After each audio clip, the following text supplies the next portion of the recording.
ഇന്ന് കുറച്ച് മാങ്ങയിരുന്നപ്പോൾ മാങ്ങാച്ചാറിട്ടാകുന്നൊരാഗ്രഹം സ്വാഭാവികം. അപ്പം ഞാൻ ആദ്യമായിട്ടാണ് അച്ചാറിടുന്നത്.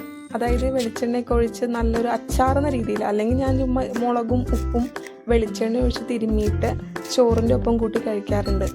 അപ്പം എന്നാൽ കഴിയാവുന്ന രീതിയിൽ ഞാൻ ശ്രമിച്ചു നോക്കി നന്നായിട്ട് ഉണ്ടാക്കാനായിട്ട്. പിന്നെ വീട്ടിൽ വല്ല ഐറ്റംസ് വച്ചിട്ട് ഒരു തട്ടിക്കൂട്ട് അച്ചാറെന്ന് വേണമെങ്കിൽ പറയാം.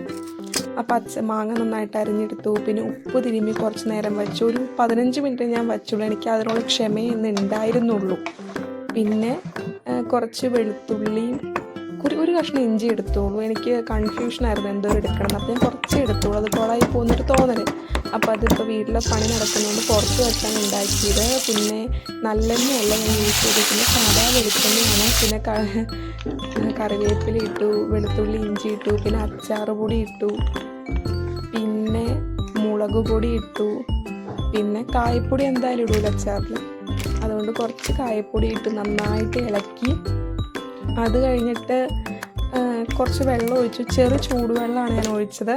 വെള്ളം ഒഴിച്ചപ്പോൾ ഞാൻ ഒരുപാട് നേരം എന്താ പറയുക, കുറേ ചുമക്കും തുമ്മും ഒക്കെ ചെയ്തു. കാര്യം ആ സമയത്താണ് ഞാൻ അമ്മേനെ പറ്റി ഓർത്തത്. അമ്മ എന്തോ ഒരു സ്ട്രഗിൾ ചെയ്തിട്ടാണ് ഞങ്ങൾക്ക് കുക്ക് തന്നുകൊണ്ടിരുന്ന ഒരു ചിന്ത എനിക്ക് ആ സമയത്താണ് വരുന്നത്.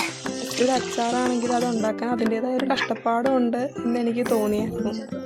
പിന്നെ കുറച്ച് വെള്ളം ഒഴിച്ച് കുറുക്കിയെടുത്തു. പിന്നെ ഉപ്പിട്ടു. പിന്നെ അച്ചാറിട്ട് നന്നായിട്ട് ഇളക്കി യോജിക്കണം. പിന്നെ ഒരു 2-3 ദിവസം കഴിഞ്ഞ് അച്ചാറെടുത്താലും ടേസ്റ്റ് വരുള്ളൂ. ശരിക്കും കുറച്ച് ഉപ്പിൻ്റെ കുറവുണ്ടായിരുന്നു. അപ്പോൾ ഇതിൻ്റെ ഇടയിൽ ഞാൻ കുറച്ച് ഉപ്പിട്ട് കൊടുക്കുന്നുണ്ടായിരുന്നു.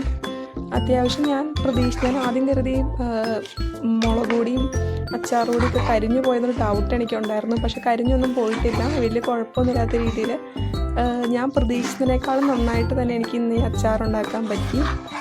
പിന്നെ 2-3 ദിവസം കഴിയുമ്പോൾ എക്സാക്റ്റ് ടേസ്റ്റ് അറിയാൻ പറ്റുള്ളൂ. പിന്നെ ഓഫ് ചെയ്ത് കഴിഞ്ഞിട്ട് ഇച്ചിരി കൂടി ഞാൻ കായപ്പൊടിയും വെളിച്ചെണ്ണയും ഒഴിച്ചു. അങ്ങനെ